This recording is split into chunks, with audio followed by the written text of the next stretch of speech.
My nephew poured soda on my laptop and then flipped me off, brazenly challenging me in my own home.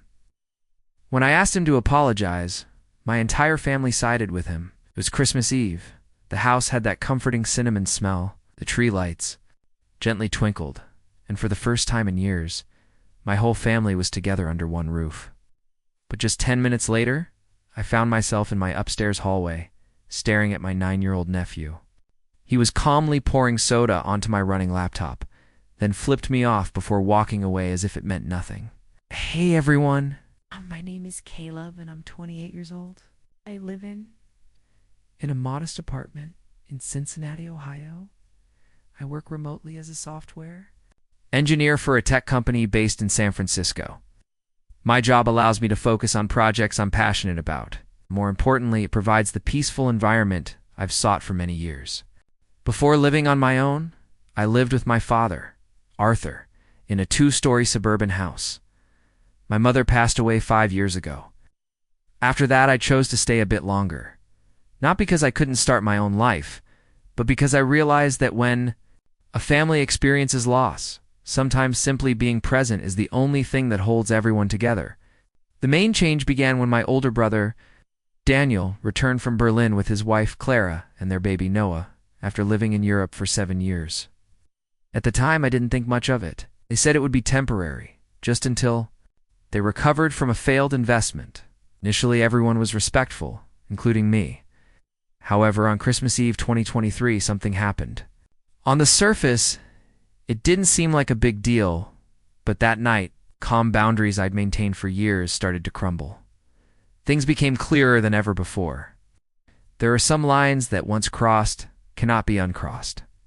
In December 2023, for the first time in over a decade, my whole family gathered around the dinner table for Christmas at my father's 2-story home in a quiet Cincinnati neighborhood.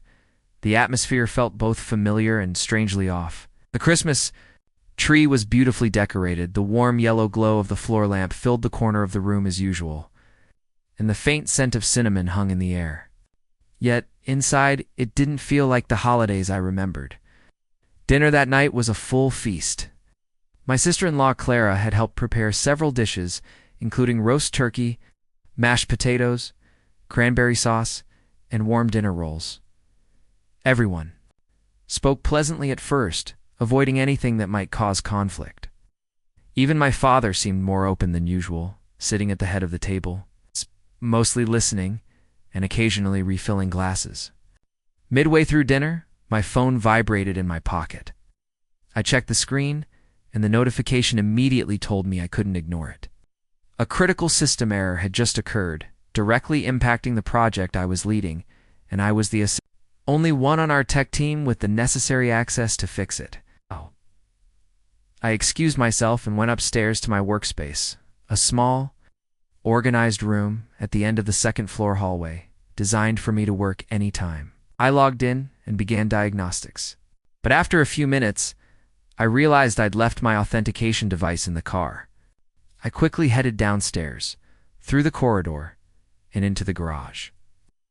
After grabbing the device, I hurried back to the second floor. But when I reached the hallway near my room, I froze. The door was wide open, and I saw Noah, Daniel's son, standing in front of my desk in the middle of the room.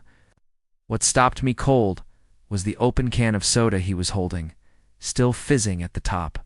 Before I could react, Noah tipped the can and dumped its entire contents onto the keyboard of my running laptop. I rushed in and pulled his arm away from the desk, but it was too late. The screen flickered once and then went black. Everything I was working on vanished before my eyes. I turned to him, my voice trembling with rage, and yelled, "What the hell do you think you're doing?" He took a step back, and I think he knew he'd gone too far. But then came the look, and what he did next shocked me, because Noah's actions didn't seem driven by guilt. It felt like defiance. He looked directly at me, narrowed his eyes, and stuck out his tongue as if it were a joke. Yet there was no nervous laughter or fear in his eyes. As if that wasn't enough, he raised his middle finger at me, daring me to do something. He didn't say anything, didn't blink, just turned around and walked out of the room with the same calm stride as if nothing mattered. I stood there, frozen. The rage remained, settling into my chest like a heavy weight. I couldn't move. Not because of the laptop, but because of the expression in his eyes. The face of a 9-year-old who had just stripped me of all respect in my own home. It didn't feel like a childish act of rudeness, but a deliberate, clear line had been crossed. And this time, I wasn't going to let it slide.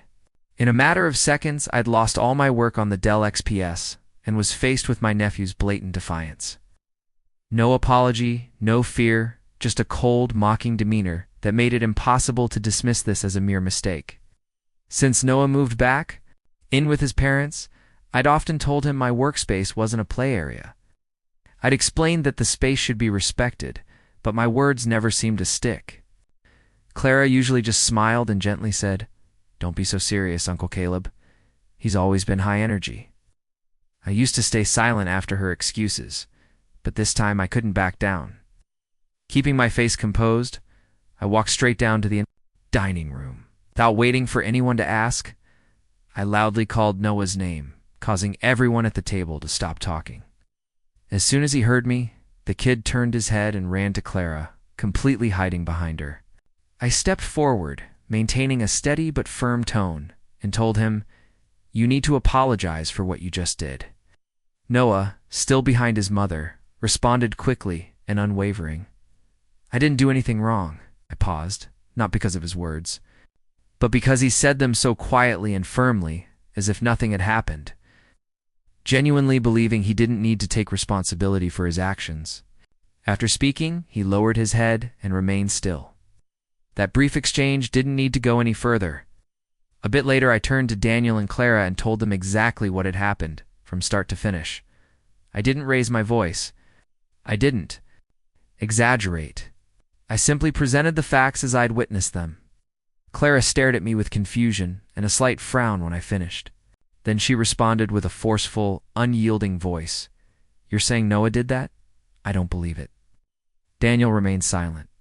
My brother just sat there, staring at me as if trying to figure out what secret motive I might have. He didn't ask a single question. He didn't try to understand. Instead, he maintained a long, tight silence. It occurred to me as I watched their expressions, they weren't reacting to the story itself. It was that I dared to say it aloud at the dinner table. I didn't want the truth. I felt insulted by being forced to confront their son's behavior. The air in the room grew heavy. Everyone's gaze shifted downward. Nobody spoke. Nobody looked me in the eye. I was standing in the same house I'd known for years, but it felt like I'd walked into a place I was never invited to. In that moment, I wasn't disappointed. I didn't even feel angry anymore. Only one thought came through, loud and clear. If this silence and avoidance continue, what happened today will only be the beginning. After observing everyone's reactions in the room, one thing became painfully clear.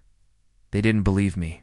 No one asked any questions. No one even turned to the child to confirm what had transpired. They didn't care if he did it or not. The only thing they wanted now was to move past it. As if the story I just told was nothing more than a personal exaggeration, not worth discussing further. I realized I needed to provide proof to cut through this fog of denial. Without saying anything more, I pulled my phone from my pocket and opened the video clip from the camera I had set up in my office. The footage was crystal clear and undeniable. Noah entered the room with a drink can in hand immediately, tipped it over the keyboard, then turned around, stuck out his tongue, and flipped me off. I handed Clara the phone. I said nothing.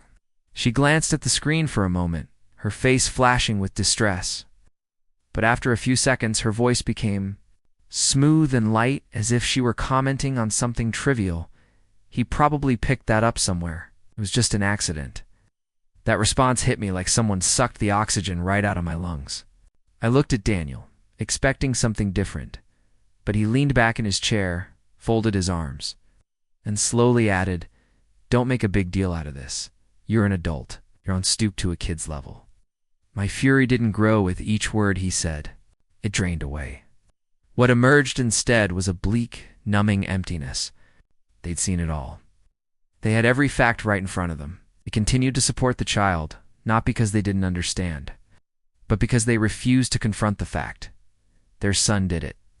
I looked over at Noah. He stood near his mother, his expression calm, the corner of his mouth slightly raised in what looked like a half-smirk. No fear, no regrets. And in that moment, I realized something profound. This child has never been taught to take responsibility for his actions, and his parents had never even tried to teach him. I couldn't keep it in anymore. I stood up abruptly and raised my voice, firm and loud enough for the entire family to hear. "That's what you call an accident? You saw the video?" "Me to explain this? Are you all blind?"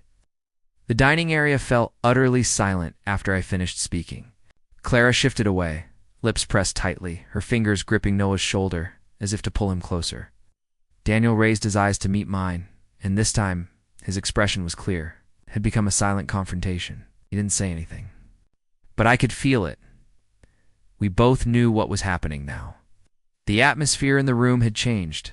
Previous stillness was gone. What replaced it was a quiet but heavy tension that moved across the table, into each glance, and the spaces between us. My father was still seated at the far end of the table. He hadn't spoken a word. He leaned back in his chair, holding a half-finished glass of wine. His gaze was fixed on me, unwavering and unreadable. I couldn't tell if it was anger, concern, or something he was still processing, waiting for the right moment to intervene. I didn't say anything else, but something inside me was starting to solidify, cold, consistent, and distinct. I kept my gaze fixed on Noah, a tight, nameless sensation rising in my chest. The air seemed thick. Every breath felt squeezed under immense pressure. Daniel suddenly pushed his chair back and sprang up, slamming his hand on the table. The sound was harsh and dry, rattling the entire dining table. He looked at me, rage in his eyes, and yelled, "What the hell did you just say, Caleb? Don't lie to me. I'm your brother." I was completely taken aback by the shout. The man in front of me was not my older brother, who used to talk things out. He reacted instinctively, as if I had touched something forbidden deep inside him. In that moment, I looked at Daniel, who had once been my biggest supporter as a child. The one who stood up to defend me at a family gathering after they called me strange for spending all day absorbed in computers. He had once said, "If you know you're right, then you have the right to speak up." And yet, just because his son did something wrong, he was the first to accuse me of being out of line. Before I could say anything, my father's voice boomed out.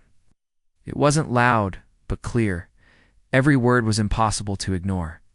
"Everyone sit down now." The room slipped into an eerie quiet. Reached for her son, resting a hand on Noah's shoulder to keep him still. Daniel didn't move. His hands were still firmly pressed on the table, and his gaze was fixed on mine. A few seconds later, my father stood tall in the middle of the room. His gaze swept across each of his children and grandchildren before settling on Noah. His voice was deep, low, and forceful. "Noah, what you did was wrong. Apologize to your Uncle Caleb." Noah didn't respond to my father's demand. He tilted his head to the side, his gaze avoiding everyone, his fingers delicately grasping the edge of his shirt. Clara leaned over and whispered something into his ear. Her voice was so soft that only the two of them could hear it. I understood every word. "It's okay, sweetheart. We're right here." My father remained exactly where he was. He didn't look around or change his expression, but his hands gradually curled into fists, as if he was suppressing his emotions after hearing her. At that time, I sensed a fracture beneath the surface of this house, which I used to know so well. There was no yelling, nothing shattered, but something had changed, and it wasn't going back. When my father remained silent after Clara whispered to him, I assumed the conversation was over. But only a few seconds later, Daniel spoke up. And this time, what he said completely surprised both my father and me. His voice was shrill and full of fury, and he made no attempt to hide his resentment. He raised his voice. "Dad always takes." Caleb sighed. "We've never been treated like that." When Daniel finished speaking, my father raised his head and gave him a direct look. His voice lowered, and each syllable was deliberate and forceful. "I choose to stand with what's right. Being an adult doesn't mean you get to teach the wrong thing and let your kid do whatever they want." Clara. Clara interjected before the full impact of those remarks could be felt. Her tone was quick, with a tinge of disdain. "He just spilled some soda. He's a kid." After that unnecessarily protective statement, I looked at my father again. His demeanor hadn't changed much, but I could tell from the tightness around his jaw and the corners of his eyes that the strain from holding back was starting to show. What concerned me now wasn't the laptop. What struck me was how eager people were to sacrifice moral limits just to preserve the image of a child who supposedly did nothing wrong. Under the weight of building tension, what had begun as a joyful Christmas gathering had now shattered into a cold, deepening silence evident in every gaze, in the growing distance between each family member at the table. Everything around us remained unchanged. The meal plates were warm, the wine glasses were half full, and the tree in the corner was still shining. But in the midst of it all, the only thing that felt genuine was the stifling pressure creeping into every inch of the table and every breath. At that moment, I realized I had to speak. I stared straight at my brother and sister-in-law, maintaining a calm but strong tone, and stated, "I backed up the data to the server on time. However, that laptop was my work machine. More than that, being disrespected in my own home is not something I can just ignore. I expect both of you to replace the laptop." Clara stared at me with her lips pressed tight before responding. Her tone was stiff and cold. "We don't have the money, and we don't think we did anything wrong." Daniel sat beside her, hands on his knees, his gaze fixed on the table's edge. He didn't say anything, no explanation, no attempt to calm the situation. I was waiting for something, anything from him. However, the room only offered the sound of faint breathing and a prolonged quiet. Seeing how rebellious they remained, my father took his phone from his pocket, looked at the screen, and stood up. His voice was tired yet clear. "Enough. Go to your rooms. I'll talk to you both in the morning." They left the table quietly, one by one. Their footsteps echoed flatly on the hardwood floor. Nobody looked at each other. The night ended with a quiet, agonizing disconnect between supposed family members. I stayed where I was, staring at the untouched plates. The debris was still on the table. My chest felt heavy, and I knew it. Tomorrow morning would not be like any other day. After everyone had silently gone to their rooms that night, the entire house was enveloped by a heavy, thick silence. Everything had stopped, as if every previous phrase had left a residue that couldn't be removed. I shut my bedroom door and sat at my desk. The laptop still had droplets on it. I took a cloth and began wiping each key and crevice, doing anything I could. But after a few minutes, I realized it was too late. The circuit was fried. The screen remained black. The whole machine was now a cold, worthless slab of metal. With no other options, I grabbed my phone and logged into the company's internal system. I left an urgent message requesting that management suspend the current workflow. I asked for technical assistance in transferring data and delegated responsibility for the rest of the project. I had no choice. What exhausted me the most, however, wasn't the disruption at work, it was how everything transpired in the place I once thought was the safest for me. As I was about to hang up the phone, my father walked past the door. Didn't glance inside. He didn't stop. He simply whispered one thing quietly so that only I could hear it. "Don't fix it yet. I need it that way." I looked up into the dark hallway. What he said sounded unfinished, like a phrase cut short. But it conveyed something more profound, which I couldn't quite identify. I sat there for a long time after that, in a space that had previously seemed familiar, but was now tinged with strangeness and distance. My thoughts kept going back to Noah, his expression, his actions, and how those who should have taught him right and wrong reacted.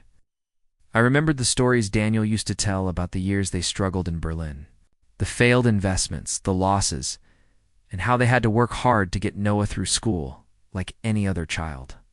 I used to believe that they had done their best. I used to believe that these efforts would result in a child who understood boundaries and dignity, but after tonight, I wasn't as sure. I kept asking myself if adults can turn a blind eye to save their child's reputation. How can the child ever learn to distinguish between right and wrong?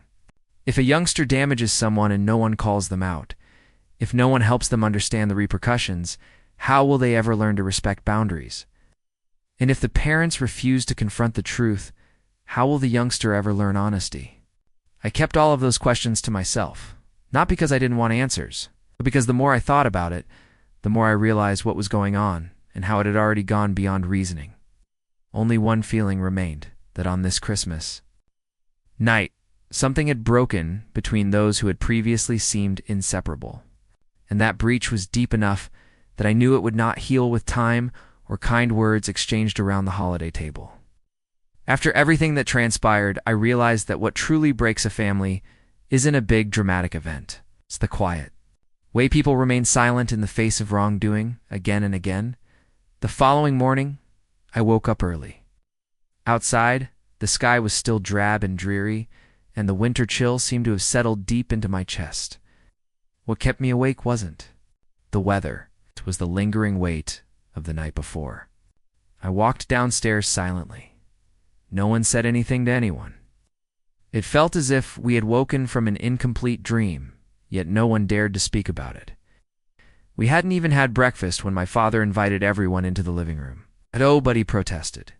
We all followed quietly as if we knew what was coming.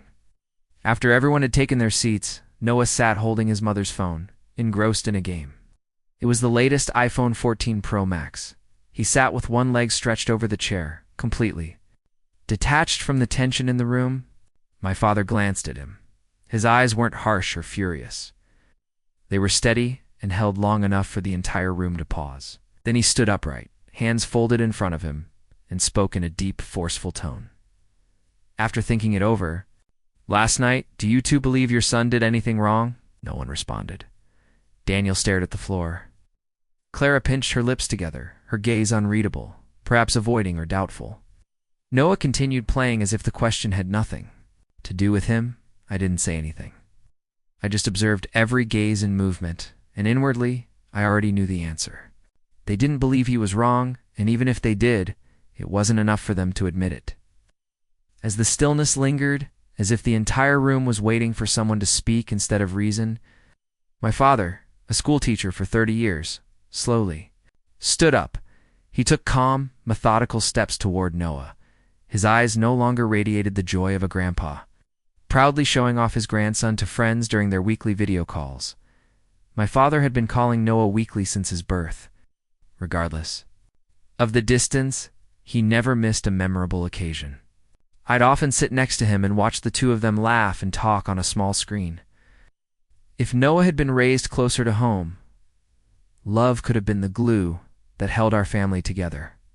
But today, faced with the arrogance, apathy, and complete disregard for boundaries displayed by a kid not even 10 years old, I knew my father could no longer hold back. Without saying anything, he snatched Noah's phone and dropped it into a steaming porcelain mug. The hot tea spilled over the rim, and the iPhone plunged to the bottom with a sharp, crackling pop. Clara immediately got to her feet. Panic in her voice, she shouted at my father, "Oh my God, what are you doing?" Daniel took a step forward, enraged. But before he could say anything, my father turned to me and gave a small, firm nod. I stood up, remembering what he had told me the night before, and clinging to everything I had felt since yesterday. My brother directly in the eyes. Without saying anything, I raised my middle finger, cold, straightforward, and unyielding. My expression didn't change. I made the exact same gesture Noah had made toward me. Clara screamed again when she saw me do it. "Caleb, what the hell is wrong with you?"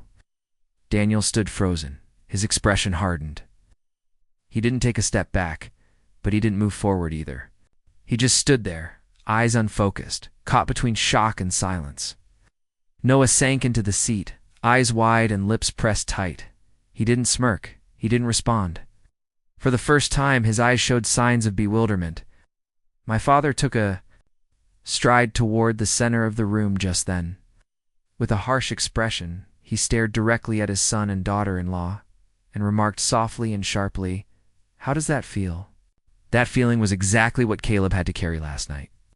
Several seconds passed. Clara looked away, her hands clenched, her gaze locked on nothing. Daniel looked down at the floor, lips tight, chest rising and falling as if he was trying to swallow something he couldn't quite digest. I wasn't satisfied after seeing them. What I felt was that finally something had begun to shift. And I understood that with everything that had happened, this could no longer be dismissed as a mischievous child. Clara leaned forward, her eyes locked on the iPhone, now submerged in the scalding tea. The heat had fogged the screen, and the dark amber liquid spread like ink across the device, curling around its edges, her face twisted with fury and regret. She hurriedly pulled out the iPhone, tea still running between her fingers. With shaking hands, she took a napkin and began wiping the phone down, meticulously dabbing at every area, her lips moving in barely audible murmurs as if she was clinging to some last shred of hope. When the screen remained black, she looked toward my father, her voice strained. "Dad, that phone costs over $2,000. That's my property." The moment she finished, his voice came, calm but firm, aimed squarely at his daughter-in-law, and Caleb's laptop was just trash. Clara froze at his words. She gripped the ruined phone tighter, her gaze lowered to the floor. She didn't answer. But as if refusing to give up completely, she finally looked up, her tone sharp and defiant. "I'll call the police." My father immediately turned to face her. His voice didn't rise, yet it carried unquestionable weight. "Then go ahead, and while you're at it, tell them what your kid did to Caleb last night." That sentence rang through the room like cold steel. Clara stood immobile, lips drawn into a line, her eyes blinking quickly as if trying to swallow the embarrassment rising from her throat. This time she said nothing else. I sank onto a chair, one hand pressed to his brow, his gaze heavy and lowered to the floor. He didn't defend his wife. He didn't even try to meet my gaze. I remained quiet. The rage had long since subsided. What I felt was more difficult to explain, an odd combination of regret and detachment. It felt like a thin layer of ice was growing between people who had formerly considered each other family. A few seconds after the room had quieted, I noticed. My father turned and looked directly at Daniel and Clara. His gaze had softened and become less hostile. It had gradually softened as if he were standing face to face with the children he had previously raised with all his faith. He didn't raise his voice. He didn't lecture. He only spoke loudly enough for them to hear. He admitted that he never expected his children to be wealthy or brilliant. Throughout his life, all he wanted was for them to live with decency, not compete or hold grudges, and to understand the difference between right and wrong. He said he honestly believed that because he and my mother had taught us with fairness and no bias, each of us would carry a simple truth through life, regardless of our challenges. Family will always be a place to return to. Whether we failed or excelled in the world, he never shut the door on us. But if one of his offspring decided to disregard the most fundamental moral boundaries, he would be the first to say, "This home cannot welcome that choice." Then he turned. To Daniel, the softness faded. His voice became slower, heavier, and more deliberate. "Daniel, you're over 35 years old. You're not a child who gets to hide behind excuses anymore. If you still insist on defending something you know is wrong, you're not just ruining yourself. You're teaching your son to grow up and be a terrible person." The room became utterly still. Daniel didn't respond, simply bowed his head. But in his eyes, there was a flicker of shock and mistrust. And I knew something inside him had snapped, something that had been shielded for years by a thin veneer of pride. A few seconds later, he looked up at me. For the first time that morning, his gaze remained fixed. He spoke in a low, steady voice. "Caleb, I'm sorry. I was wrong. I didn't move." I didn't answer immediately. His apology couldn't repair what had happened. But at that moment, I knew it was just the beginning. Clara then leaned down near Noah. Her voice was gentle, and she whispered, "Say you're sorry." I stared at my nephew, still clinging to a sliver of hope. I hoped that after all, he'd realize something, that all actions have consequences. Apologizing isn't a sign of weakness. Rather, it's the first step toward maturity. But what happened next made everyone in the room hold their breath. Noah looked up at me. His eyes were lifeless and uncaring. In a clear, purposeful voice, he said, "I didn't do anything wrong. I hate him. And then he burst into tears. He yelled, threw himself on the ground, kicked, and thrashed, crying as if the entire world had wronged him. Nobody said a thing. We all sat frozen like statues in the same place we had been. The room became tight and airless, as if sound had been drained away, leaving only a heavy silence beyond description. I turned to face Daniel and Clara. They said nothing, but their expressions told everything. And for the first time, I realized they genuinely understood. They had been raising more than just a child. It was the result of every moment in which they decided to look away. Daniel was unable to remain seated following Noah's outburst, sprang up and dashed over to his son. His face turned pale, as if he had realized something too difficult to accept. He took the boy's arm and in a hard, clear voice stated, "Stop. Noah. This is not how a child acts when they're wrong." The youngster continued to weep, thrashing on the floor as if every phrase was like wind passing by. But unlike before, no one intervened to console him. Clara began to move a few seconds later, preparing to kneel and hold him like she always did. But as soon as her fingers brushed the back of the chair, Daniel turned and snapped, "Don't move." The words struck the room like a hard stop, cutting off the air. Clara froze mid-step. Perhaps she had never heard her husband raise his voice that way, certainly not in front of his father. I looked at Daniel. There was no hesitation in his eyes. There was no room for excuses or blame on the issue. And for the first time, I noticed my brother no longer attempting to maintain the appearance of a tranquil, well-organized family. Something inside him, or his relationship with his father, had just broken. Perhaps something else began to form. As a result of that break, as everything unfolded directly in front of our eyes, my father and I took a modest step back. Putting some distance between us and the tension that was as tight as a pulled wire, we both realized that moving away in that moment wasn't an act of avoidance. It was vital to allow Daniel and Clara the room to confront the child they had raised for the past 9 years. I walked slowly out of the room, my head still full of the images I had just seen. But deep down, I wondered whether for a youngster raised in indulgence and misconception, rebellion is the last thing they have left to cling to what they believe. Is right, I'm not sure what happened after my father and I left the living room, but a few minutes later in the hallway silence, I heard Daniel's raspy, furious voice from within, along with Clara. I only heard a quiet coughing. So perhaps they argued. Maybe they didn't. I don't know.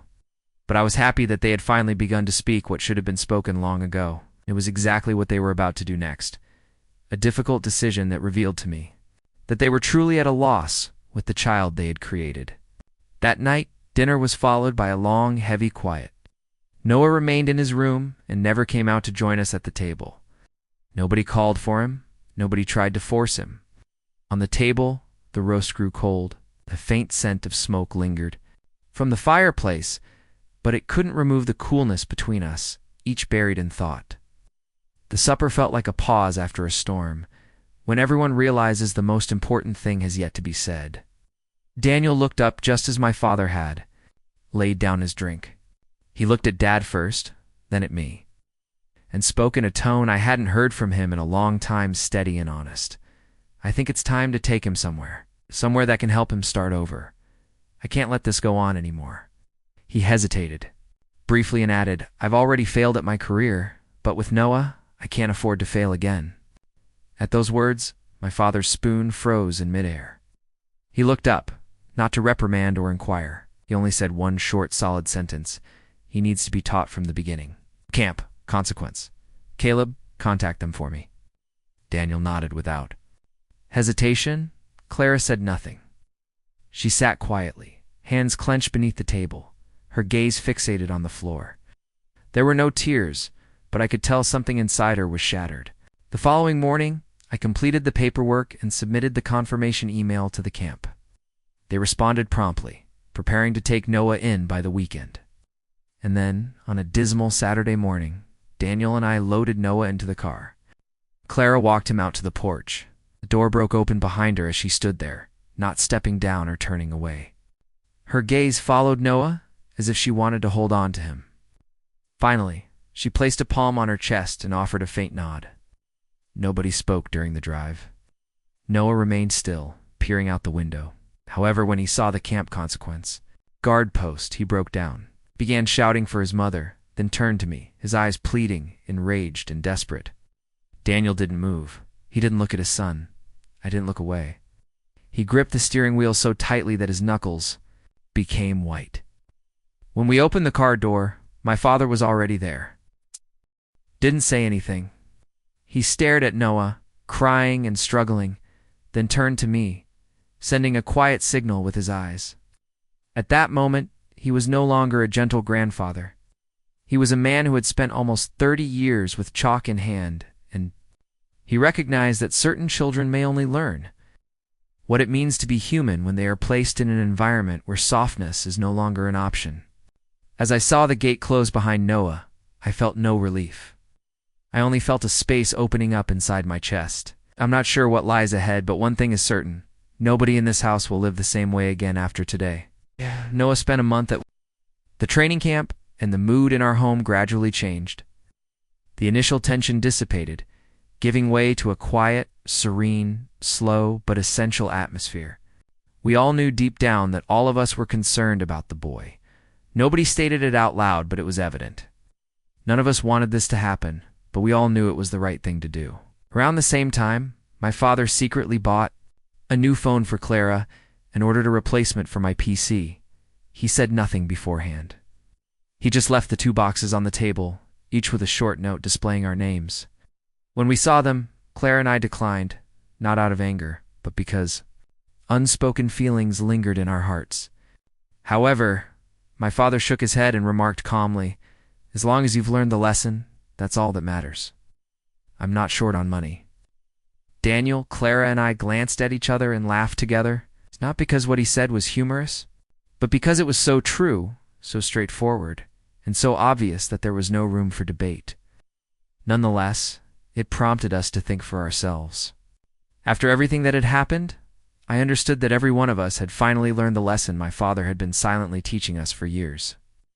And today, exactly 1 year after that Christmas Eve, everything in my family has gradually returned to the rhythm it should have had long ago. Daniel and Clara have begun their lives with a small European deli in the city center. They no longer argue as often, and they're learning to actually listen to their son rather than just reacting. It isn't glamorous or loud, but it's a beginning. Noah sent me a handwritten note after he returned from training camp. He apologized in both English and German, which he learned in Berlin. It took me 3 reads to really understand what he meant, but I didn't mind. I smiled all afternoon. Noah hasn't acted the same way since that letter. No more defiance, no more obnoxious behavior to gain attention. He's beginning to understand what it means to accept responsibility. My father, Arthur, has been more upbeat. Perhaps because, despite everything, he has finally noticed that his children's bond has survived and grown stronger. He frequently takes Noah to the library or local events on weekends. And I saw him chuckle for the first time in years when the family sat down to look over old photos. I moved into my home 3 months ago. Every weekend, I bring Noah over to our place. We play video games, eat fried chicken, and occasionally sit next to each other without speaking much. He's still stubborn, but he's learned when to stop. This makes all the difference. And if there's one thing I want you to take away from this story, it's this. Family isn't always pleasant, but the most significant conflicts allow us to pause, mend what's broken, and start over this time with greater clarity and affection. That Christmas, I didn't receive a gift wrapped in shiny paper, but it taught my family a lesson we'll remember for the rest of our lives. That is where my story ends. And before I close this chapter, I want to ask you, those of you who have stayed with me throughout this journey, was I foolish to speak up that Christmas night, rather than simply keeping the peace and remaining silent?